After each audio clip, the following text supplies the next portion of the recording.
मैंने अक्षय कुमार सर के साथ किया फिल्म रक्षाबंधन मैंने की थी। मैंने अभिषेक सर के साथ ये अपनी ब्रीथ इन द शैडोज ये किया मैंने। फिर उसके बाद मैंने मेरी एक साउथ की तेलुगु फिल्म थी जिसमें मैंने डेब्यू किया था एज ए लीड, वो मैंने फिल्म की। और माना जाता है कि बहुत एक सर्टेन टाइम और सर्टेन एज तक ही आप कर सकते हो, उसके हमें कोई एक लंबा स्कोप नहीं है या उसको बहुत लॉन्ग टर्म करियर आप नहीं चूज कर सकते हो। हमारा लुक मैटर करता है, हमारा कलर कॉम्प्लेक्शन मैटर करता है, हमारी बॉडी लैंग्वेज मैटर करती है। तो जो कैरेक्टर जिसके लिए होता है वो उसको ही फिट होता है।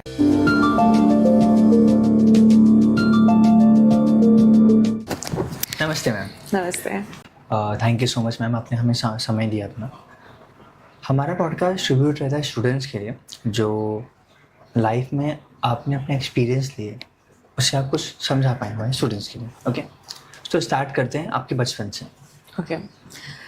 मेरा बचपन एमपी में गुजरा है, छतरपुर, जबलपुर और आप बोल सकते हो बड़ा मलहरा।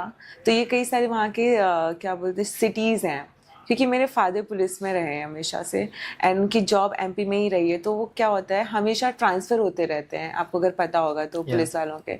तो मैं ये नहीं बोल सकती मैं पर्टिकुलर उसी जगह से मैंने 8-10 साल निकाले या मेरी जो है पढ़ाई एक ही जगह से हुई है। वहाँ के मैं कम से कम नहीं तो मैंने 12वीं तक मैंने अभी 6 स्कूल चेंज किए थे।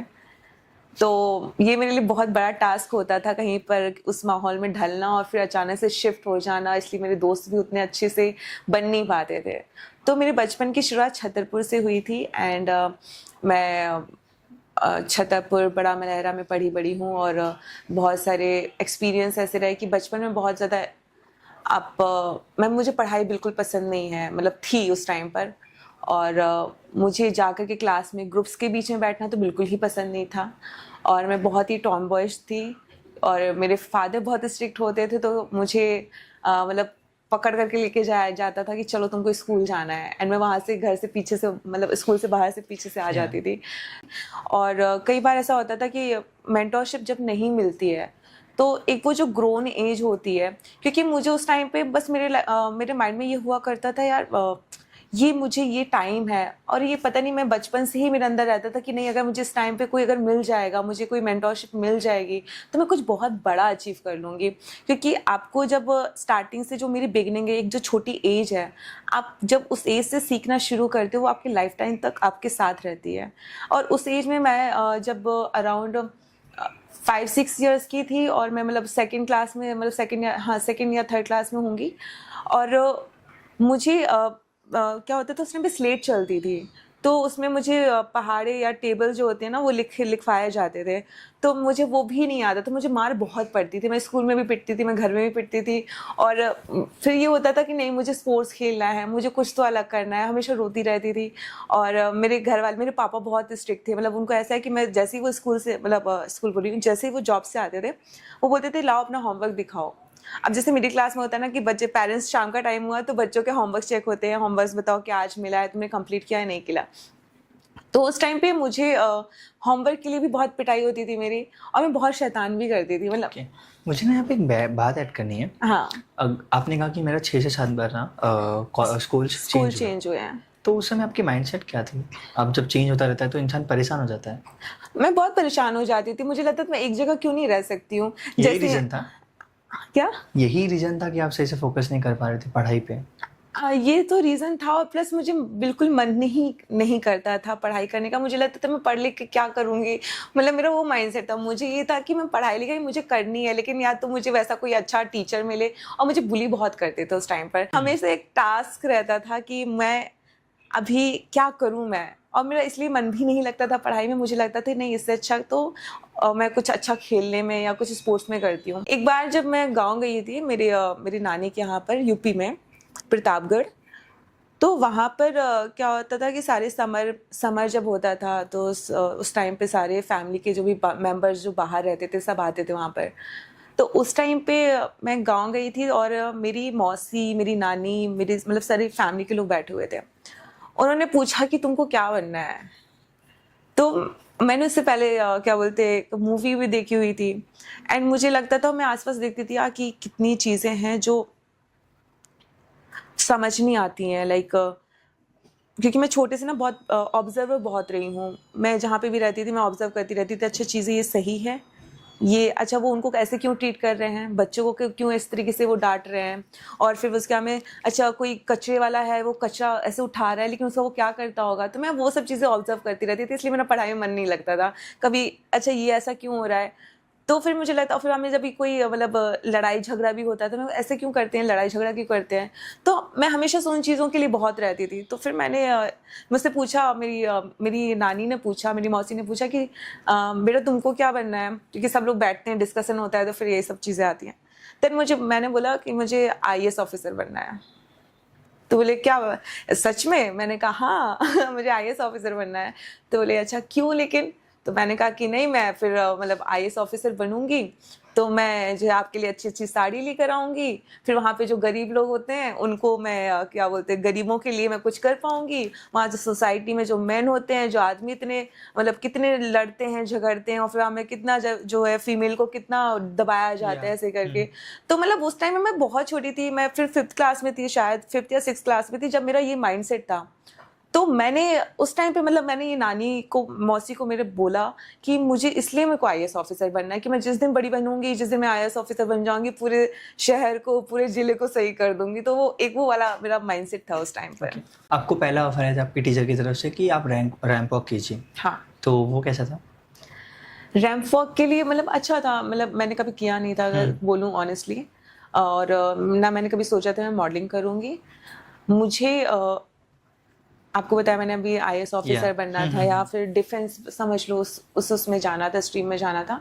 बट देन मुझे जब ऑफर आया, मैम ने बोला कि नहीं आप मॉडलिंग करो, तो फिर मेरे लिए वो शॉकिंग पॉइंट था कि मैं कैसे करूँगी, मुझे नहीं पता, मेरे को नहीं आते, मुझे स्टाइल करना ही नहीं आता है, मेरे को स्टाइल से चलना ही नहीं पसंद है, मुझे मतलब सिंपल ऐसे ही जैसे मैं हूँ, और मैं बचपन से ऐसी रही हूँ।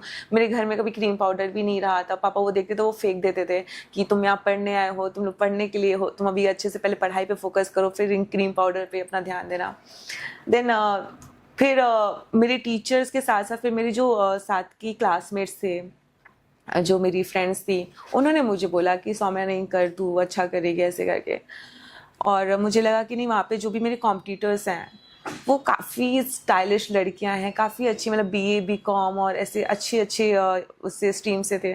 तो मुझे थोड़ा सा अंडर कॉन्फिडेंट भी रहती थी क्योंकि मैं बहुत इंट्रोवर्ट थी उस टाइम तक। मुझे बात करने बहुत हिचक होती थी, मैं ओपनली नहीं आ पाती थी।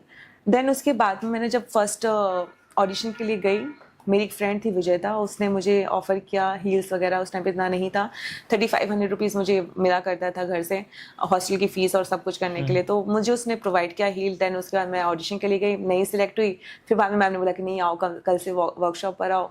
देन वर्कशॉप मैंने स्टार्ट की, तो वर्कशॉप में मुझे बहुत बुली किया गया कि मतलब तुमको तो वॉक करना भी नहीं आता, तुमको तो स्टाइल करना भी नहीं आता, कपड़े वगैरह एंड ऑल। फिर उसके बाद जब फर्स्ट डे हुआ, सेकेंड डे, तो मैं first day, second day, third day 3 दिन में अपने हॉस्टल वापस जाती थी। तो हॉस्टल में क्या है कि जूनियर सीनियर सभी रहते थे, 3rd फ्लोर तक रहते थे। तो मैं क्या करती थी, मैं जाती थी, मैं अपने सीनियर को बोलती थी कि दीदी मुझे ना आप मुझे वॉक सिखाओ। तो जब उन्होंने मुझे एक बार रोते हुए देखा तो उन्होंने बोला कि सौम्या क्या हुआ, मैंने कहा कि मुझे आज ऐसा ऐसा बोला गया है, मुझे सीखना है, मुझे करके दिखाना है। देन उन्होंने मुझे बोला कि चलो दिखाते। फिर मैंने 3 डेज कंटिन्यू जो है प्रैक्टिस की, एंड जब मैं सबसे लास्ट में हुआ करती थी, मैं सबसे मतलब फ्रंट पर आ गई। एंड फ्रंट से आने के बाद में मैंने कॉलेज का टाइटल भी अचीव किया। एंड देन उसके बाद में मुझे बहुत सारे ऐसे ऑफर्स भी आए मॉडलिंग के। एंड उसके बाद में मुझे जब वो फ्लैशेस देखे, मीडिया देखी, तो मुझे लगा कि नहीं यार, अगर आप कुछ करना चाहो और उसको जिद बना लो। एज क्या थी? वो मेरी 16 प्लस, मतलब मेरा 12th कंप्लीट होता 15 की एज, 15-16 में, मेरा 16 और 17 के बीच की एज थी। और आपको मुंबई कब तक आ पाए? मुंबई में अपना कॉलेज जो है, मेरा ग्रेजुएशन कंप्लीट हुआ, उसके बाद में मुंबई शिफ्ट हुई हूँ। और यही मॉडलिंग मैंने फिर एज अ करियर ही मैंने मॉडलिंग चुन लिया था। ओके, आपने बताया कि आपके डैड पहले रेडी नहीं थे आपको मुंबई भेजने के लिए, तो वो क्या स्टोरी थी? तो क्योंकि जबलपुर भी मैं बाहर अकेले ही गई थी, मेरी मम्मी पापा मेरी बहनें जो है वो सिंगरौली में रह रही थी। और फिर उसके बाद में उनके लिए जबलपुर भी भेजना एक वो था कि जबलपुर वो अपने से अलग भेज रहे हैं। अब जबलपुर से फिर मुंबई आना तो एक अलग ही टास्क हो गया, तो उसके लिए भी वो रेडी नहीं थे।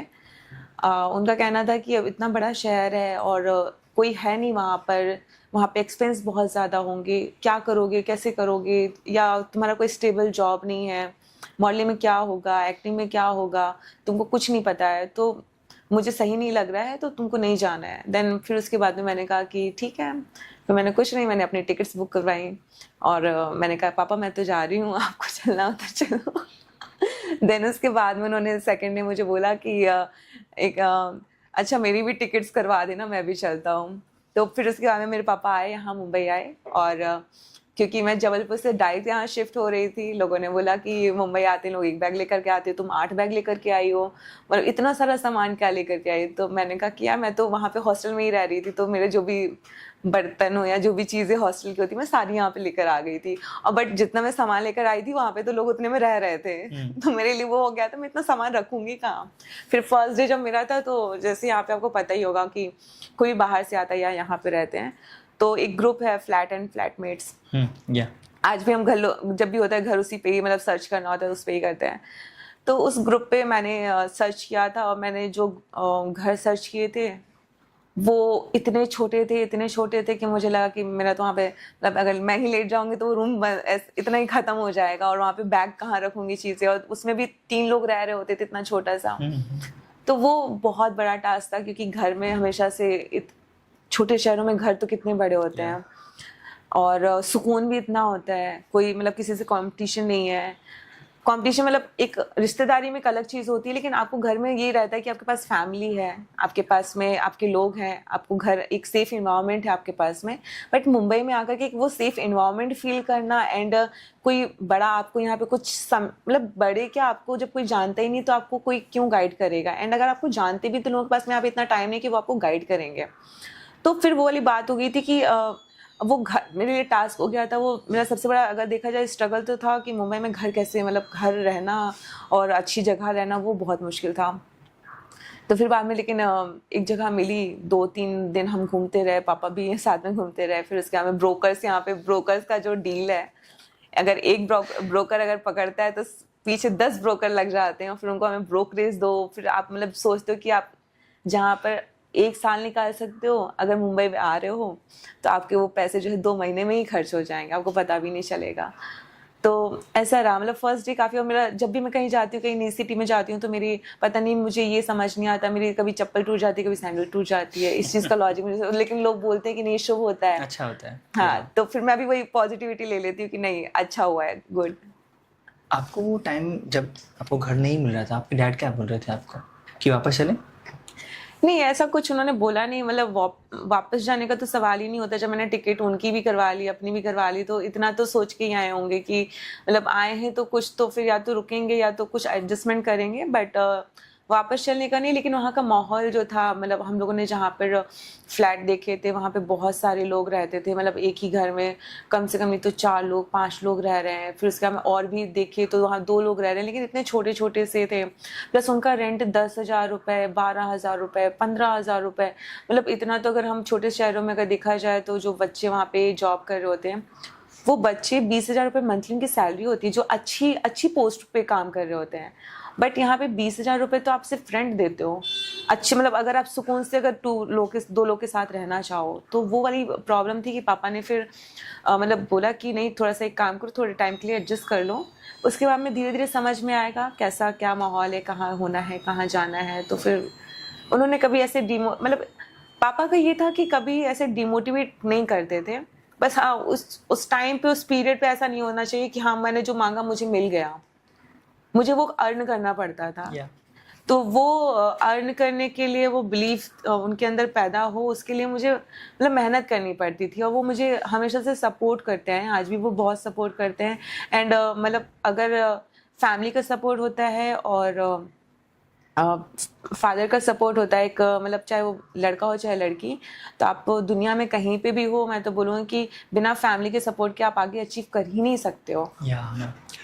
Saumya ji, now coming on the topic, अगर किसी भी नॉर्मल पर्सन को ये फील्ड में आना है, प्रोडक्शन में, राइटिंग में, तो आपने क्या क्या फेस किया है स्टार्टिंग टाइम से अभी तक?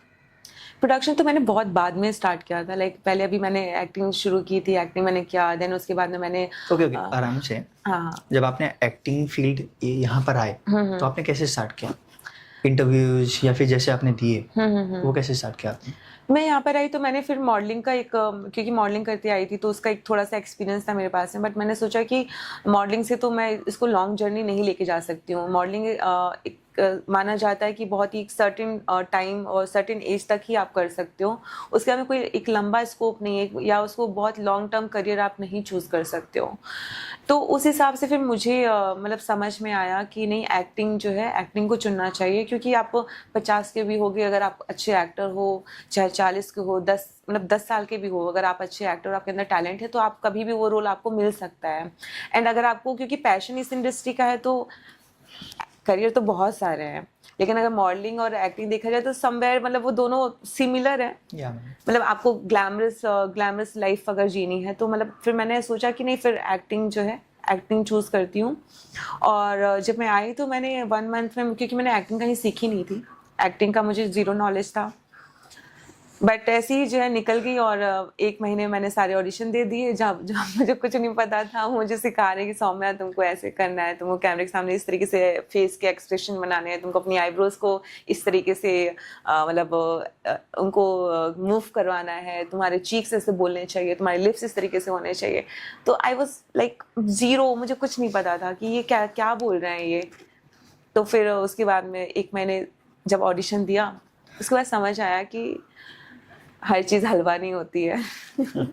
हर चीज़ मतलब इतना इजी नहीं है, लोग यहाँ पे बहुत मेहनत करते हैं। आप आए, ठीक है, आपने मॉडलिंग की, आप किसी फील्ड से आए हो, लेकिन आपको उसके लिए मेहनत करनी पड़ेगी, आपको उसको सीखना पड़ेगा, आपको उसमें टाइम देना पड़ेगा, आपको उस चीज़ों को समझना पड़ेगा, देन आप फिर वो चीज़ें स्टार्ट कर सकते हो। देन फिर उसके बाद में मैंने ये एक्टिंग ऑडिशन देने के बाद फिर मैंने 2 महीने 3 महीने फिर मैंने एक्टिंग का थिएटर मतलब थिएटर क्लासेस मैंने ज्वाइन की एंड थिएटर फिर सीखा मैंने। और प्ले मैंने किया, फर्स्ट प्ले था मेरा यहाँ पर आराम नगर है, आराम नगर में जहाँ पे सारे आर्टिस्ट होते हैं, तो वहाँ पे वेदा फैक्ट्री है। वेदा फैक्ट्री मेरा पहला प्ले था और वो प्ले काफ़ी अच्छा रहा, लोगों ने काफ़ी अच्छा मतलब काफ़ी अप्रिशिएट किया वहाँ पे। एंड देन उसके बाद में मुझे लगा कि नहीं, अब मैं थोड़ा तो मैं कर सकती हूँ कुछ एक्टिंग में। पर यहाँ पे भी आई तो फिर मॉडलिंग भी साइड में करती रही, क्योंकि ब्रेड बटर तो चलाना है, उसके लिए तो ऑप्शन नहीं है। घर से कितना भी मांगूंगी तो उस टाइम पे एक डर रहता था, अगर ज़्यादा मांगूंगी तो बोलेंगे वापस आ जाओ, तो ये ऑप्शन तो बंद मतलब वो बंद नहीं होने देना चाहिए था। तो आप अपने मतलब मेरा जो घर से जितना आता था अमाउंट, उसके अलावा जो है फिर मैंने यहाँ पे फिर मॉडलिंग शुरू की। फिर धीरे धीरे क्या हुआ कि जितना हो पाता था मैनेज, मैं उतना मैनेज करती थी और घर वाले भी सपोर्ट में रहते थे, बट मैंने फिर उनसे मांगना बंद कर दिया कि नहीं, अभी मैं यहाँ पर अपने दम पे मैं अगर करना चाहती थी और ये मेरी जिद थी तो फिर मुझे ही उसके लिए मेहनत करनी पड़ेगी, फिर वो डिपेंडेंसी नहीं रखनी पड़ेगी। फिर एक्टिंग शुरुआत की, एक्टिंग मैंने फिर फिल्म्स की, छोटे छोटे कैरेक्टर्स किए और अच्छे एक्टर्स के साथ में मैंने अक्षय कुमार सर के साथ किया फिल्म, रक्षाबंधन मैंने की थी, मैंने अभिषेक सर के साथ ये अपनी ब्रीथ इन द शैडोज़ ये किया मैंने। फिर उसके बाद मैंने मेरी एक साउथ की तेलुगु फिल्म थी जिसमें मैंने डेब्यू किया था एज अ लीड, वो मैंने फिल्म की। और साउथ का एक्सपीरियंस भी बहुत अच्छा रहा वहाँ पर। आप साउथ का कोई एक एक्सपीरियंस बोल सकते हैं, कोई अच्छा जो आपको याद है? हाँ, मतलब साउथ में मेरा जो डेब्यू फिल्म था उसका एक्सपीरियंस मेरा काफ़ी अच्छा रहा। वहाँ पे मुझे देखा जाए तो काम को लेकर के वहाँ का वो जो वर्क कल्चर है, वहाँ की जिस तरीके से लोग वहाँ पे डील करते हैं, काम करते हैं, उनका जो एक सेट पे जाने का जो इन्वायरमेंट है वो बहुत ही मतलब देखा जाए तो एक बहुत ही कल्चरल ओरिएंटेड है, बहुत ही जैसे कि वहाँ पे मतलब जैसे हम लोग भी यहाँ पे जब भी सेट होता है तो पूजा करते हैं, चीज़ें करते हैं और, बट वहाँ पे ऐसा है कि सारे ऐसा लगता है फैमिली है वहाँ पे। मतलब कोई भी ऐसा नहीं है कि वहाँ पे ऐसे स्पॉट, जैसे यहाँ पे हम देखते हैं तो स्पॉट बॉय या ऐसे बोल देते हैं, बट वहाँ पे ऐसा नहीं है। वहाँ पे सबको एक रिस्पेक्टफुल इन्वायरमेंट है, रिस्पेक्ट के तरीके से यहाँ पे भी है, बट एक तरीके से बोलूँगी कि अन्ना या भाई की तरीके से उसको संबोधित करते हैं। तो एक वो मतलब एक इन्वायरमेंट बहुत ईजी और कूल रहता है, जिससे आपको लगता है कि नहीं, यहाँ पे चाहे मैं एक्टर हूँ, चाहे प्रोड्यूसर हूँ, चाहे वो डायरेक्टर हूँ, लेकिन सब वहाँ पे इक्वल है। तो वहाँ पे ये नहीं कि वो मेकअप आर्टिस्ट है और ये ऐसा है तो इसको ज़्यादा वैल्यू देनी है, इसको कम वैल्यू देनी है। यहाँ पे भी होता है, कई अच्छी जगह पे होता है, लेकिन मोस्टली वहाँ पे ज़्यादातर इन चीज़ों को प्रायोरिटी दी जाती है। वहाँ पे एक्टर्स को तो लाइक भगवान की तरह माना जाता है। आप अगर साउथ आप गए होगे या जो भी लोग आप वहाँ पे काम करते हैं, वहाँ पे पोस्टर्स में नेताओं की जगह पे वहाँ पे एक्टर्स के ही फ़ोटो लगे होते हैं, तो वो वाली बात है। तो मतलब काफ़ी अच्छा रहा वहाँ का एक्सपीरियंस। वहाँ पे काम भी मैंने काफ़ी मेरा तेलुगु लैंग्वेज था, क्योंकि मैं हिंदी भाषी हूँ, तो तेलुगु मेरे लिए बहुत ज़्यादा, ऐसा तो मैं कैसे करूँगी, बट मुझे उसके लिए स्क्रिप्ट दी गई, वो इंग्लिश में आई थी। वो इंग्लिश की जो स्क्रिप्ट थी मैंने उसको मतलब उसी लैंग्वेज को मतलब प्रॉम्प्ट करके तो ट्रांसलेट करके फिर मैंने उसको तेलुगु में किया। एंड पर उनके लिए ये था कि सौम्या अगर आपको प्रॉब्लम हो रही है कोई भी चीज़ है, हम डोंट वरी, हम उसको मैनेज कर लेंगे, उसको प्रॉम्प्टिंग जो है कर लेंगे। बट मेरा ये था कि नहीं, ये मैं इसलिए कर रही हूँ क्योंकि मैं इससे सीखूँ। मतलब अगर मैं दूसरी लैंग्वेज कर रही हूँ तो मुझे वो एटलीस्ट वो लैंग्वेज है वो पता तो होनी चाहिए, वो लैंग्वेज का इमोशन क्या है। अब आप कोई भी प्रॉम्प्ट करेगा तो वो प्रॉम्प्टिंग में एक अलग चीज़ हो जाती है, आप वो इमोशन को फील नहीं कर सकते हो।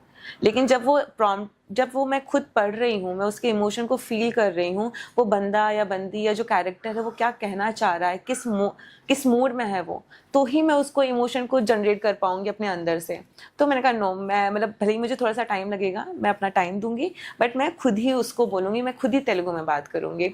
ठीक है, थोड़ा बहुत ऊपर नीचे होगा वो हम देख लेंगे, बट मैंने फिर सारा जो भी मेरे डायलॉग्स हैं सारे सब कुछ मैंने जो है खुद ही बोले थे उसमें। मुझे यहाँ पे एक बात ऐड करना है, जब आप मूवीज़ कर रहे थे मुझे कोई भी 5 गलतियाँ बताइए जो आपने की और आपको नहीं करनी चाहिए थी। कुछ याद है आपको ऐसा? गलतियाँ तो मतलब कोई भी छोटी-छोटी गलतियाँ उस टाइम पीरियड में जब आप मूवीज़ कर रहे थे। गलती मतलब मैं गलती नहीं बोलूँगी कि, लेकिन आप बोल सकते हो कि नादानियाँ बोल सकते या। हो, या फिर आपको चीज़ें पता नहीं होती हैं तो उसका एक आप बोल सकते हो कि इतना नॉलेज नहीं हो पाना, एक सही नॉलेज नहीं होना उस टाइम पर। तो मतलब मैंने जब रक्षाबंधन की थी और जब मैं ऑडिशन देने जाती थी, तो मेरे अंदर कॉन्फिडेंस रहता था बट नॉलेज नहीं था। तो वो नॉलेज की वजह से क्या होता है कि आप जब सेट पे जाते हो, वहाँ पे जब 4 अच्छे किस ज़हीन चीज़ का नॉलेज? लाइक आपको उस फील्ड का नॉलेज हो, आपको एक्टिंग का ओके। फील्ड, आप एक्टिंग कर रहे हो तो आपको एक्टिंग का नॉलेज होना चाहिए, या आपको थोड़ी बहुत जनरल नॉलेज भी होनी चाहिए। अगर आप चालों के बीच में बैठ रहे हो तो आपको पता होना चाहिए कि अभी करंट सिचुएशन में क्या चल रहा है देश में, या फिर अगर वो टॉपिक कोई जनरल टॉपिक्स भी आ रहे हैं तो आप उसमें कुछ बातचीत कर सको, आपका कम्युनिकेशन अच्छा होना चाहिए। तो उस टाइम पे मेरी शायद से कम्युनिकेशन मुझे थोड़ी सी वीक लगती थी अपनी, या मैं हो सकता है कि मैं इतना ओपन अप नहीं हो पाती थी। मुझे एक वो लगता था कि नहीं, अगर आप इस फील्ड में आना चाहते हो या कहीं पे भी आज की डेट में कम्युनिकेशन बहुत इंपॉर्टेंट बहुत है। ज़्यादा। आप कुछ सीखो ना सीखो, लेकिन कम्युनिकेशन आपके पास होना बहुत ज़रूरी है। एक अच्छी स्किल्स आपके पास नॉलेज होना ज़रूरी है। मैं एक्टिंग क्या हुआ था कि मैंने एक्टिंग जब की थी स्टार्ट, तो मैंने थिएटर का इतना ज़्यादा नॉलेज नहीं लिया था। मतलब हाँ लिया मैंने, 2 महीने 3 महीने किए। मुझे क्या होता था कि मुझे सेट ऑडिशन टाइम पे जाकर के एक कैमरा लग जाए और उसके सामने मैं स्लेट लेकर के खड़ी हो जाऊँ कि hi my name is Saumya Pandey and my number is this, my age is this, मतलब ऐसे करके, तो वो बहुत ही मोनोटोनस लगता है। एंड मैं एज एन एक्टर का बोलूँ, वो स्क्रिप्टेड लगता है। अगर एज एन एक्टर बोलूँ तो मुझे वो फ्रीडम चाहिए, मुझे वो कैरेक्टर को फ्री, मतलब सौम्या एक कैरेक्टर है तो सौम्या ऐसे स्टिफ नहीं हो सकती। सौम्या को चाहिए थोड़ा सा जगह चाहिए, सौम्या को उस इन्वायरमेंट में फील होना चाहिए कि वो सौम्या है। अब उस टाइम पे ऑडिशन जब मैं देने जाती थी तो एक कितनी पर्टिकुलर जगह है, वो कैमरा वहीं लगा हुआ है, अब उसमें आप ऑडिशन दे रहे हो, उस ऑडिशन में आपको वो कैरेक्टर दिया जो आपने इमेजिन भी नहीं किया है। आपको मतलब ये फील करना है, सामने से कोई बोल रहा है, ये मतलब सारी चीज़ें इमेजिनेशन पर हैं। तो वो इमेजिन आपको सिर्फ कैमरे देखकर ही करना है। तो मैं इसमें बहुत शायद मेरी प्रैक्टिस इतनी नहीं थी बोलूँगी, तो उसमें मुझे बहुत सारे ऐसे वर्क होते थे, ऐसे प्रोजेक्ट्स होते थे जो मुझे नहीं मिलते थे, और मैं छूट जाती थी उन चीज़ों से, क्योंकि मैंने इतना थिएटर या समझ जाए वन कैमरा के सामने, मतलब एक स्टैंडी कैमरा है, आप उसके सामने खड़े होकर के मैंने वो प्रैक्टिस नहीं की थी। मतलब मुझे रैम का, हाँ आप उसमें लगा दो, 100 कैमरे लगा दो, 1 कैमरे लगा दो, मैं वो कर लूँगी, मुझे इसमें प्रॉब्लम नहीं। इवन सेट पे अगर कैमरा होगा तो मेरे लिए वो ईजी टास्क होता है। मुझे ऐसा है कि हाँ मैं उस इन्वायरमेंट में हूँ, अगर आपको अच्छा मूड फील हो रहा है, अगर अच्छा फील कर रहे हो तो इन्वायरमेंट का बहुत उसमें योगदान होता है। अभी मैं सैड हूँ और आपने ऑलरेडी वो सैड वाला इन्वायरमेंट बना रखा है तो फिर तो मतलब फिर और अच्छा आएगा ना, निखर कर आएगा। लेकिन अगर आप बोल रहे हो कैरेक्टर अभी एक्शन करने वाला है और वहाँ पे सैड वाला वो सब सीन चल रहा है या फिर मान लो वो माहौल ऐसा बना हुआ है, वो फील नहीं आएगा। तो मतलब एज एन एक्टर जो मैं फील करती हूँ, मैंने एक जगह पे इंटरव्यू देखा था, शायद तापसी पन्नू जी का था या किसका, तो शायद उनके साथ भी उन्होंने भी एक इंटरव्यू में बोला था कि मैं कभी ऑडिशन क्रैक नहीं कर पाई। तो उसका रीज़न सेम मेरे साथ भी है कि ऑडिशन क्रैक करने के लिए ना बहुत या तो आप उसमें एक्सपर्ट हो जाओ, क्योंकि एक पर्टिकुलर जगह है, आपको वहीं पे एक्ट करनी है, आपको वो कैरेक्टर को निभाना है। तो ये मेरे लिए बहुत बड़ा टास्क मुझे रहा आप है। समझा सकते हैं ऑडिशन में होता क्या है, मतलब करवाते क्या है? ऑडिशन में ऐसा मतलब आपको तो आप पहले जाते हो तो इतनी लंबी लाइन होती है, तो आपको पहले तो आई नो। कॉन्फिडेंट होना चाहिए, आपके अंदर कॉन्फिडेंस होना चाहिए था। हम्म। एंड एक होता है ऑडिशन के साथ पहले होता है इंट्रोडक्शन, या पहले इंट्रोडक्शन होता है, देन उसके बाद में ऑडिशन होता है। तो जो लोग इंट्रोडक्शन में सिलेक्ट होते हैं उसके बाद में उनका ऑडिशन लिया जाता है, फिर ऑडिशन के बाद में होता है उनका लुक टेस्ट। तो ऑडिशन देने से पहले आपको इंट्रोडक्शन क्रैक करने के लिए वहाँ पे मतलब 3 से 4 लाइनें हैं जो मतलब सबको रट्टी होंगी, जो एक्टर होंगे सबको, मतलब मेरी उम्र ये है, मेरी हाइट ये है, मेरी एज ये है, मेरा नंबर ये है, और लेफ्ट प्रोफाइल, साइड प्रोफाइल और फ्रंट प्रोफाइल। तो ये तो फिक्स है। अब इसके बाद में आता है ऑडिशन। ये हर जगह होता है? हाँ, ये हर जगह होता है। कई जगह पे कॉन्टेक्स्ट नंबर नहीं मांगते हैं और अदरवाइज सेम प्रोसेस है, इंट्रोडक्शन का सेम प्रोसेस है। एंड सेकंड चीज़ है हमारा ऑडिशन। उस ऑडिशन में ये होता है कि आपको कैरेक्टर दिया जाता है, जो भी कास्टिंग डायरेक्टर होंगे वो आपको एक कैरेक्टर, एक स्क्रिप्ट देते हैं, आपको उस स्क्रिप्ट को पढ़ना है। आपको कई बार होता है प्रिपरेशन का टाइम मिलता है या बोलते हैं कि आप कितना कल दे टाइम देना। मिलता है अगर मिलेगा तो? मिलेगा तो वही अगर वहाँ पे रूम में कोई नहीं है तो आपको 5 मिनट बोलेंगे। ओके। अगर वहाँ पे भीड़ लगी हुई तो हो सकता है आपका नंबर 5 या 10वें नंबर पर आएगा, तो हो सकता है आधे घंटे हो सकते हैं मिल जाए आपको। अदरवाइज मतलब देखा जाए तो वो इंस्टेंट होता है। आपको 2 मिनट, 5 मिनट, 10 मिनट का नहीं हो रहा है, अगर कुछ ज़्यादा ही आप अच्छे एक्टर हो तो आपको थोड़ा और समय मिल सकता है। लेकिन जो न्यू कमर होते हैं, जैसे मैं जब आई थी तो बहुत ही कम समय दिया जाता था और बोला जाता था कि आप ये स्क्रिप्ट है, आप इसको प्रिपेयर कर लो और हम फिर आपका ऑडिशन लेते हैं। तो वो वाली बात होती थी कि ऑडिशन के टाइम पे जिसको एक्सपीरियंस, जिसने मतलब प्रैक्टिस की है तो वही मतलब क्रैक कर सकता है। अदरवाइज कई बार बहुत प्रैक्टिस होने के बावजूद भी नहीं हो पाता, क्योंकि आपका फेस का जो कैरेक्टर है, आपका वो फेस लुक जो है उस पर जा रहा है कैरेक्टर पे या नहीं जा रहा है, ये भी मैटर करता है। प्लस आप जिस तरीके से बात करते हैं, आपका जो बॉडी लैंग्वेज वो कैरेक्टर से मैच हो रहा है या नहीं हो रहा है, ये डिपेंड करता है।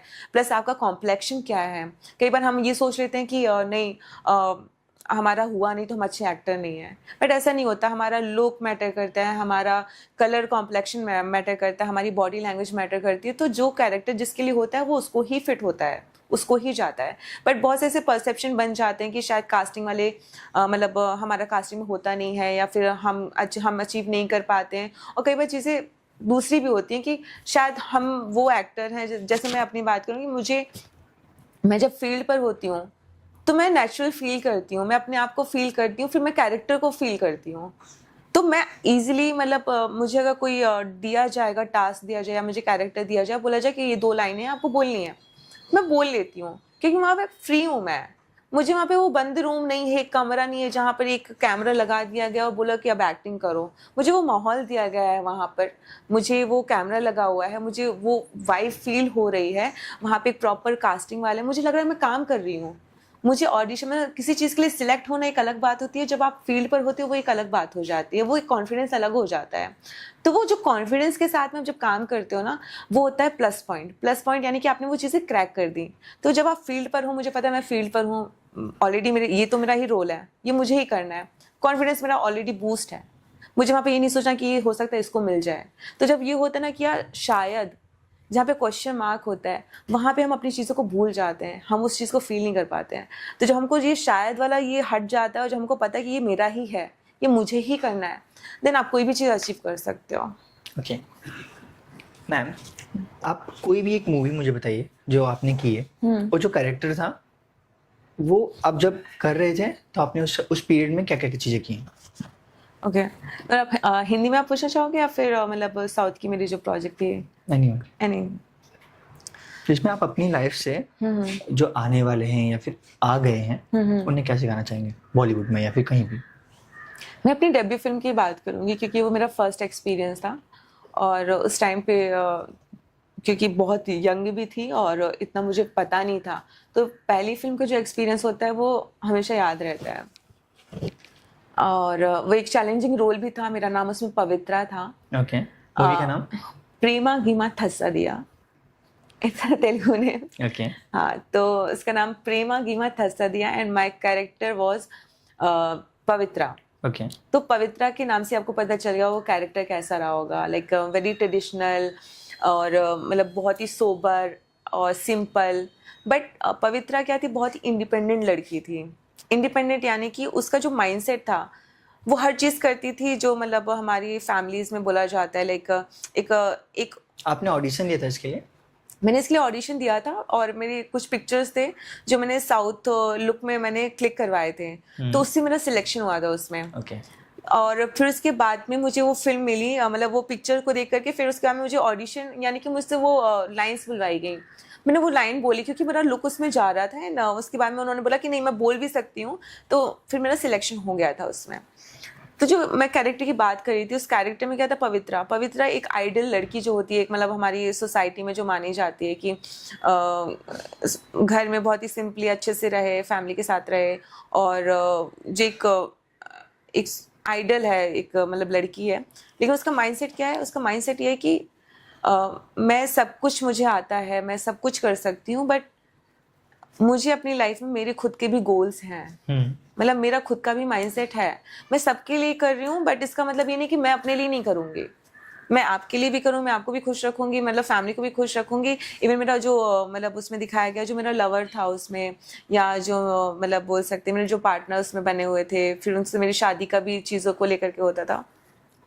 तो उसमें ये था कि मतलब सेक्रीफाइस मैं सब कर रही हूँ, लेकिन अल्टीमेट मेरा भी लाइफ का गोल है, मेरा भी एक माइंडसेट है। एज ए इंडिविजुअल अगर देखा जाए, जब दो लोग साथ में होते हैं तो दोनों का जब माइंडसेट होता है, दोनों लोग का माइंडसेट अपना अपना इंडिविजुअल होता है, मैन का हो या फीमेल का हो।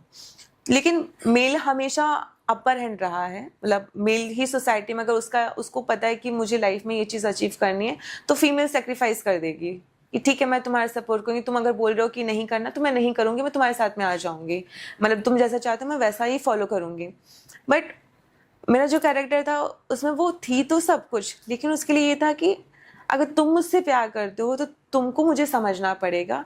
मेरे लिए शादी ये नहीं है कि मैं एक मंगलसूत्र और शादी के 7 फेरे हो जाएंगे तो वो शादी है। शादी का मतलब आप अपने मन वचन क्रम जो भी है उनसे अपनाओ, लेकिन मेरा जो भी समर्पण या जो मेरे लाइफ के गोल हैं वो मेरे खुद के रहेंगे। अगर आप उनको एक्सेप्ट कर सकते हो तो मैं आपको एक्सेप्ट कर सकती हूँ। हम चाहे कितना भी प्यार कर लें, अगर हमने आपकी चीज़ें एक्सेप्ट कर ली तो आपको भी हमारी चीज़ें एक्सेप्ट करनी पड़ेंगी। तो एक वो मॉडर्न सोसाइटी का भी एक उसमें रोल, मतलब वो एक क्या बोलते हैं, एक वो रहा है कि मतलब एक मॉडर्न सोसाइटी की वुमेन कैसी होती है, वो सब चीज़ कर सकती है, लेकिन आपको एज अ मेल आपको भी समझना पड़ेगा कि उसकी लाइफ में भी गोल है। तो वो कैरेक्टर मेरे लिए मतलब ऐसा रहा है कि वो, जैसे मैं बचपन से आपको मैंने बताया कि मुझे हमेशा से लगता था कि मैं ऐसी ही हूँ, मुझे मतलब फैमिली का बहुत मतलब मेरे लिए फैमिली बहुत इंपॉर्टेंट थी। तो वो कैरेक्टर जब मैं कर रही थी तो मैं कई बार ऐसा सोचती थी कि उसमें जो अप्स एंड डाउन्स आ रहे हैं, एक लड़की है, उसकी फैमिली है, लेकिन वो छोड़ करके चली जाती है, उसका देन उसके बाद में जो उसका लवर है वो साथ में रहते हैं, बहुत प्यार रहता है उनके बीच में, और फिर उसके बाद में वो उस चीज़ को समझता नहीं, एक्सेप्ट नहीं करता है, वो वायलेंट होने लगता है, मतलब उसका वायलेंस होने आने लगता है उसके मतलब नेचर में जो है, और फिर अग्रेसिव होने लग जाता है। फिर उसको वो किसी के भी साथ उसको देखता है तो उसको मतलब अग्रेसिव हो जाता है। फिर उसके बाद में वो एक दिन उससे परेशान हो जाती है और उसको छोड़ के चली जाती है। फिर वो हर कहीं हर जगह वो उसको ही ढूंढ रहा होता है, और वो लड़की अपना जो है एनजीओ वगैरह ये सब चीज़ें, वो जो उसकी मतलब उसको एनजीओ खोलना था अपना, उसका खुद का जो सपना था वो चीज़ें करने लगती है। तो मुझे मतलब उस टाइम पे मैं ऐसे ही सोचती थी कि अच्छा मैंने बचपन में इस तरीके से मैं जो देखती थी मुझे ऐसे करना, अच्छा कोई प्यार, आप जब छोटे होते हो तो बहुत सारी चीज़ें से सोचते हो। तो मैंने हर एक टाइम पर जो है मैं डायरेक्टर से बात करती थी, मैं प्रोड्यूसर से बात करती थी कि सर इसका ये है, तो इसका पुराना लाइफ कैसा हुआ होगा। तो बहुत छोटी छोटी बारीकियाँ होती हैं जब आप कैरेक्टर कर रहे होते, तो आपको पहले तो अपनी टीम को समझना पड़ता है, आप फिर वो लिखा किसने है, उस उन्होंने किस परसेप्शन से लिखा है, या क्या उनका पर्सपेक्टिव क्या रहा है उस कैरेक्टर को लिखने का, उसके पीछे की वो स्टोरी क्या है, क्योंकि एक स्टोरी को आप 5 तरीके से दिखा सकते हो। मतलब उसका पर्सपेक्टिव अगर चेंज कर दोगे, अगर एज अ गर्ल मैं बता रही हूँ, तो अभी कोई जो मेरा को एक्टर है वो अगर आएंगे सामने तो वो अपने पर्सपेक्टिव से बताएंगे, स्टोरी सेम रहेगी लेकिन दिखाने का तरीका बदल जाएगा वहाँ पर। तो इसलिए मैं उनसे पहले राइटर से पूछना, फिर डायरेक्टर कैसे क्या है, और मेरी आदत है कि सर ठीक हुआ है नहीं हुआ, मतलब मैं पूछती रहती थी। और अगर टेक देने हैं तो और भी नहीं अच्छा करना है, क्योंकि आइडिया नहीं था, तो एक छोटी सी बच्ची के सर सही है, अच्छा है, ठीक है, और अच्छा कर सकती हूँ क्या, मैंने कुछ गड़बड़ी क्या, इम्प्रूवमेंट कुछ कर सकती हूँ, ऐसे ही चलता था। और मतलब टीम, जब एक टीम मिलके काम करती है तो ऑब्वियसली चीज़ें बहुत अच्छी निकलती हैं। उस टाइम पे मतलब थोड़ा सा क्या बोलते हैं, एक इमेच्योरिटी भी होती है, गलतियाँ हो जाती है। लेकिन सेट पे जब मैं जाती थी तो कई बार मुझे समझ नहीं आता था, या समझ क्या, जैसे कुछ चीज़ें होती हैं जो नहीं मेरे मन की नहीं होती थी, मैं उस पर गुस्सा कर देती थी। गुस्सा इन द सेंस कि अब क्योंकि कैमरे पे तो आपको फेस दिखना है ना, एज अ फीमेल और फीमेल एक्टर, मुझे कैमरे पे अच्छा दिखना है। तो वो एक मतलब हर आर्टिस्ट को मुझे लगता है ये होता ही है कि नहीं, मेरा मेकअप सही होना चाहिए, मेरा मतलब मैं सही दिखनी चाहिए, और मेरे हेयर ऐसे होने चाहिए। तो कई बार चीज़ें ऑन पॉइंट नहीं होती हैं, तो उसकी वजह से मैं थोड़ा सा चिड़चिड़ हो जाती थी। तो मुझे वो बाद में चीज़ें रियलाइज़ होती थी। देन मैंने कहा कि नहीं, अगर आप एक्टिंग कर रहे हो तो आपको सब चीज़ें पीछे करनी पड़ेंगी, आपको लेफ्ट प्रोफाइल या राइट प्रोफाइल नहीं देखना है, आपको सिर्फ कैरेक्टर क्या कर रहा है और उसकी डिमांड क्या है, इन चीज़ों पे फोकस करना है। ओके मैम, जब हमने आपके बारे में थोड़ी सर्च की तो आप राइटर भी, ये पार्ट भी है आपका जी। जो, उसके बारे में क्या बोलना चाहेंगे आप? मेरी स्टार्टिंग हुई थी लॉकडाउन के बाद। जी। तो लॉकडाउन के बाद मैंने फिर एक्टिंग के साथ साथ मैंने सोचा क्योंकि ना राइटिंग भी सीखी जाए, क्योंकि एज एन एक्टर आपको राइटिंग का नॉलेज होना बहुत ज़रूरी है कि आपका कैरेक्टर किस तरीके से लिखा गया है और उसमें वो क्या कहना चाह रहा है, ये बहुत इम्पॉर्टेंट है। तो फिर मैंने मतलब राइटिंग सीखा। तो हमारा एक ग्रुप था और उसमें 5-6 लोग थे। हम लोगों ने साथ में, मतलब मैंने असिस्ट किया, मैंने एज अ असिस्टेंट मैंने सीखा कुछ चीज़ों को, कुछ सब्जेक्ट पे वर्क किया मैंने। तो उस टाइम पे मुझे कुछ समझ नहीं आता था क्योंकि उसमें इतनी सारी लेयर होती थी। आप सोचते हो कि आपने एक पैराग्राफ लिख दिया, तो राइटिंग एक पैराग्राफ नहीं होता है, उसमें बाइबल होती है, पिच बनती है, फिर उसके बाद में स्क्रीन प्ले होता है। स्क्रीन प्ले के साथ साथ आपके कैरेक्टर डेवलप किए जाते हैं, कैरेक्टर के बाद आपका मतलब पहले तो स्टोरी और सिनॉप्सिस आते हैं। तो मतलब एक प्रोसेस है वो पूरा, और वो प्रोसेस को सीखने के लिए लोगों ने मतलब बहुत टाइम लेते हैं। तो मैंने जब सीखा था, मतलब स्टार्ट किया था, तो उस टाइम पे मुझे वो समझ, पहले तो मैं स्टोरी ही सीखने में मुझे बहुत टाइम लगा कि आखिर स्टोरी बनती कैसे है। अच्छा, स्टोरी तो आप फिर भी इजी है कि आप ये गए, आपने ये देखा, वो आप बोल सकते हो। स्टोरी के बाद आता है एक सिनॉप्सिस। सिनॉप्सिस के बाद में लॉग लाइंस, आउटर, जो भी मतलब वो कैरेक्टर कैसे डेवलप हो रहा है उसमें, उस कैरेक्टर मतलब एक हमने मेन कैरेक्टर लिया, एक सेंटर कैरेक्टर आया, उस कैरेक्टर से फिर कितने लोग जुड़े, कितने लोग जुड़ने के बाद में उनका रिलेशन क्या है। अब उनमें रिलेशन होने के बाद में अच्छा ये कैरेक्टर कहाँ जा रहा है, इनकी लाइफ में कौन आ रहे हैं, और फिर उसके बाद में उसका क्या बोलते हैं क्लाइमेक्स क्या होगा, उसका इंटरवल क्या होगा, उनको आपको जस्टिफाई भी करना है, राइट है या रॉन्ग है। क्योंकि अगर आप ऑडियंस को अगर जस्टिफाई नहीं करोगे तो वो आपकी कहानी, आप समझ लीजिए फिर वो चलेगी भी नहीं। आपके स्टोरी में, आपकी स्क्रिप्ट में कैरेक्टर का इन्वॉल्वमेंट तो इम्पॉर्टेंट होता ही है, प्लस आपको वो जो आप थॉट प्रोसेस से लिख रहे हो उसका जस्टिफिकेशन भी बहुत इम्पॉर्टेंट है। अगर आपने उसको जस्टिफाई किया, वो कैरेक्टर अगर हम हीरो दिखा रहे हैं, वो हीरो बना क्यों, मतलब वो क्यों बना, हीरो तो हम सब देख लेते हैं लेकिन हीरो बना क्यों, या उसके पीछे क्या रीज़न था। मतलब अगर वो हीरोइज्म दिखाया जा रहा है तो वो क्यों दिखाया जा रहा है, उसकी नीड क्या है। तो तो नीट पे हम फिर मतलब उसको बहुत बारीकी से देखा, सीखा मैंने एक एक कैरेक्टर कैसे डेवलप किया जाता है, प्लस आउटर लाइंस क्या होते हैं, फिर स्क्रीन प्ले में आप वो कैरेक्टर को कैसे डेवलप कर रहे हो। स्क्रीन प्ले बहुत बड़ी प्रोसेस है जिसमें एक स्टोरी 2 पेज की होती है, 1 पेज की होती है, देन उसके बाद में आपके लॉग लाइंस बनते हैं, देन उसके बाद आपका पूरा स्क्रीन प्ले लिखा जाता है। स्क्रीन प्ले की वजह से ही जो हमारी स्क्रिप्ट होती हैं वो 100 पेजेस की, 150-300 पेजेस तक जाती हैं। तो वो लिखने के लिए भी कई बार मतलब बहुत टाइम लगता है, एंड उनको समझने के लिए हो सकता है मतलब बहुत सारे राइटर्स तो 3-3 साल या 10-10 साल भी ले लेते हैं, क्योंकि उनको जस्टिफाई करने के लिए वो जो लूप होल्स होते हैं उनको कनेक्ट करवाना है बहुत। मतलब आपको आज एक थॉट आया, राइटिंग एक ऐसी प्रोसेस है कि वो मुझे भी एक थॉट आया, मैंने वो लिख दिया। अब हो सकता है कि मैंने उसको आगे आगे बढ़ा भी दिया, प्रोसेस मैंने स्टार्ट कर दी, हो सकता है मुझे 10 दिन के बाद 10 दिन तक मुझे आइडिया ही नहीं आ रहा अब इसके आगे मैं करूँ क्या। लेकिन अचानक से फिर आता है कि नहीं, अच्छा मुझे अब मैं कोई एक्शन कर रही हूँ, जैसे हम अभी बात कर रहे हैं, हो सकता है मेरा कैरेक्टर जो मेरा मूवी का जो सीन है उसमें ऐसे ही कुछ हो, मैं बातों बातों में मुझे समझ, अरे यार इसका तो ये आंसर ये है। तो मतलब एक जो राइटर होता है वो इमेजिनेशन में जीता है, इमेजिनेशन, ऑब्जर्वेशन, और एक उसका खुद का एक जोन होता है। तो वो हमेशा आपका प्रेजेंस ऑफ माइंड एक्टिव होना बहुत इंपॉर्टेंट है अगर कोई भी स्क्रिप्ट को अगर आपको कंप्लीट करनी है तो, क्योंकि आप डेली लाइफ में जो चीज़ें कर रहे हो वही आपके स्क्रीन पे दिखेंगी, वही आपकी राइटिंग में दिखेंगी, और वही आपकी दिनचर्या में भी दिखेंगी। सौम्या मैम, रॉ हिटमैन इसमें आपको कंट्रीब्यूशन क्या था? रॉ हिटमैन मेरी एक फ्रेंड है, मतलब मेरे कोलीग भी बोल सकते हैं, लकी बिस्ट। तो उनकी एक बायोग्राफी है, तो उनका जो फर्स्ट पार्ट आया था वो रॉ हिटमैन फर्स्ट आया था, एंड सेकंड पार्ट आया था जिसमें लकी बिस्ट और उनकी टीम, जैसे हम टीम ही है तो हमने साथ में वो फिल्म मतलब वो बुक जो है वो हमने लिखी। और ये पूरी कहानी लकी बिस्ट की कहानी पर ही आधारित है। लाइक उनकी जो जर्नी रही, आप सभी जानते हो कि वो रॉ से हैं, उन्होंने आर्मी में भी सर्व किया है और स्नाइपर भी रहे, टॉप के वर्ल्ड स्नाइपर में भी उनका नाम आता है। तो ये पूरी जर्नी उनके बारे में मतलब उस बुक में छापी गई है, जिसमें हमारी टीम का कंट्रीब्यूशन रहा है, एंड लकी ने तो ऑलरेडी मतलब उसमें अपना योगदान दिया ही है। आप लकी बिस्ट से कैसे मिले? मैं उनसे मिली थी, यही राइटिंग के दौरान ही मिली थी जब मैंने स्टार्ट किया था असिस्ट करना। तो उस टाइम पे जो टीम थी हम साथ में ही मतलब वर्क कर रहे थे, तो मैंने लकी सर को जो है उसमें क्या बोलते हैं असिस्ट किया था। एंड असिस्ट यानी कि जो हम सब्जेक्ट लिख रहे थे मैं साथ में ही बैठ करके उसको पढ़ा करती थी, सुना समझा करती थी।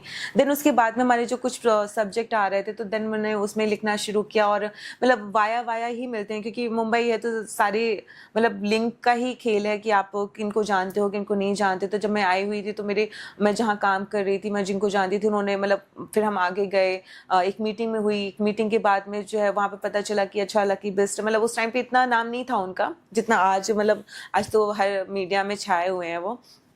तो उस टाइम पे फिर हम लोग मतलब 4 साल हो गए, 4 या 5 साल हो गए। उस टाइम पे फिर हमने मेरी उनसे मुलाकात हुई, and he was a writer, he has a good मतलब स्टोरी, इतनी सारी स्टोरी और इतनी अच्छी स्टोरी है कि आप पूछिए, मतलब सारे एक्शन है और बहुत ही मसालेदार फिल्म है उनकी।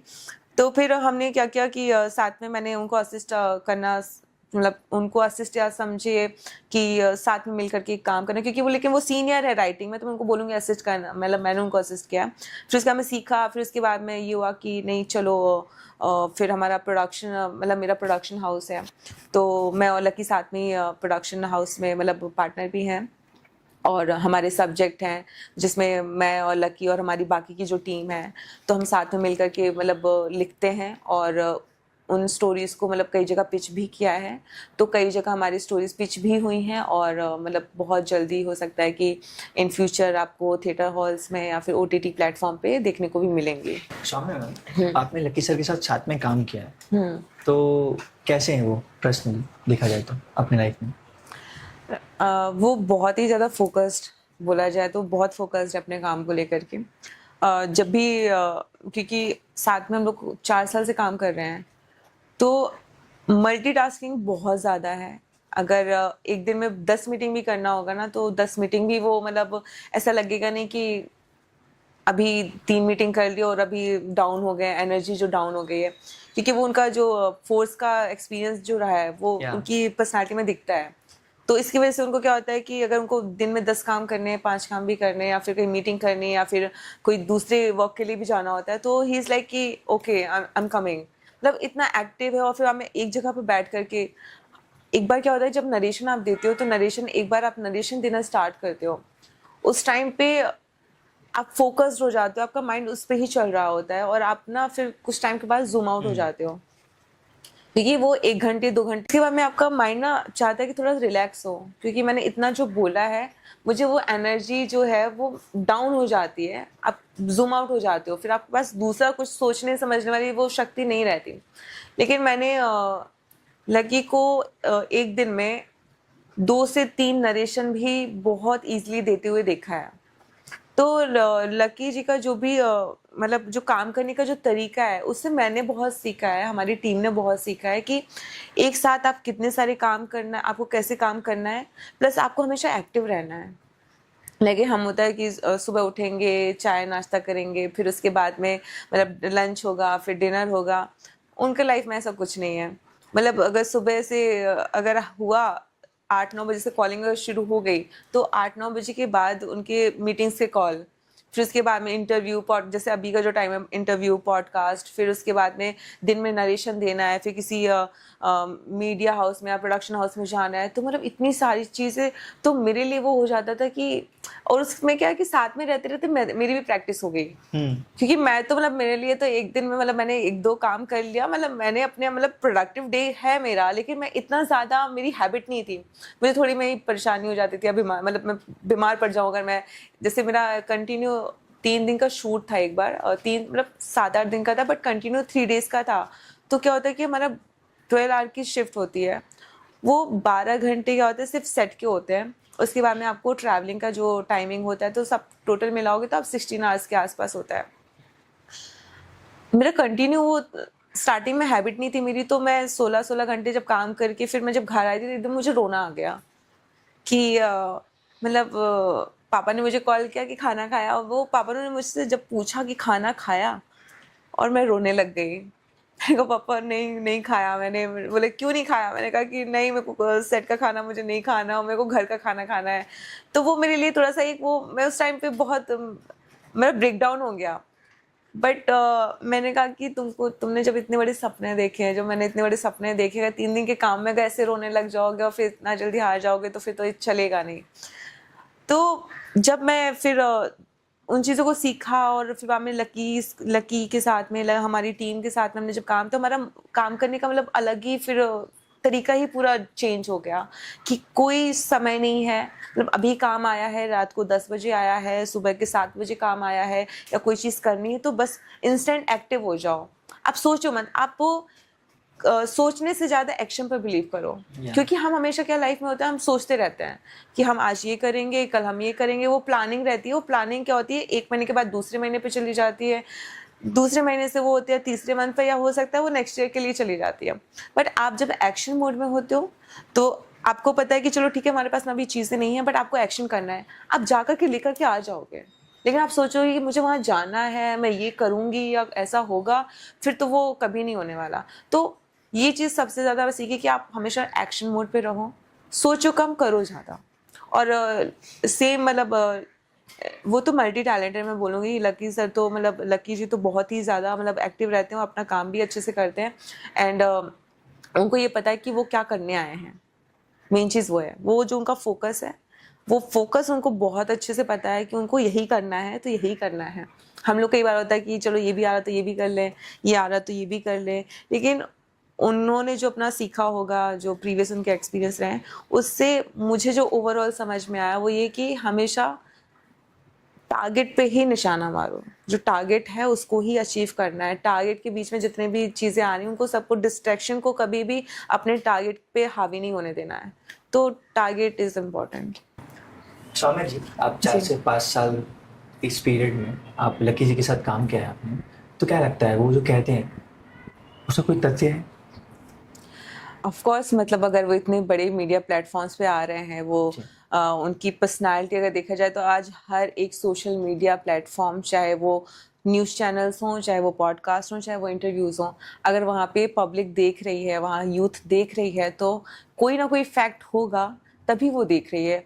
और 20% तो मतलब आसपास होगा ही तभी, अगर वो आज इतना हजम नहीं कर पा रहे हैं, वो 100% इंफॉर्मेशन नहीं दे रहे हैं, लेकिन 20% इंफॉर्मेशन में ही आज देखा जाए तो आज मुझे नहीं लगता कोई एक प्लेटफॉर्म रह गया है जिन्होंने उनका इंटरव्यू जी। नहीं लिया हो, और पब्लिक उनको पसंद कर रही है, उनको यूथ पसंद कर रही है, तो दैट मीन्स कि फैक्ट है तभी बात हो रही है उस पर। अगर अदरवाइज आज सोशल मीडिया एक ऐसा प्लेटफॉर्म है, अगर देश में दुनिया में कोई भी चीज़ हो रही है उसको 1 सेकंड नहीं लगता है वायरल होने में या उस पर मुद्दे उठने में, तो डेफिनेटली मतलब फैक्ट है तभी बातें होती हैं, अदरवाइज तो फिर मुझे नहीं लगता कि ऐसा कुछ मतलब फैक्ट नहीं है तो बस बातें ही चल रही है। ओके शौम्य जी, हमारे पॉडकास्ट का एक लास्ट पार्ट होता है जहाँ पर हम मतलब आप हमारे स्टूडेंट्स को कुछ गाइड करेंगे लाइफ के ऊपर।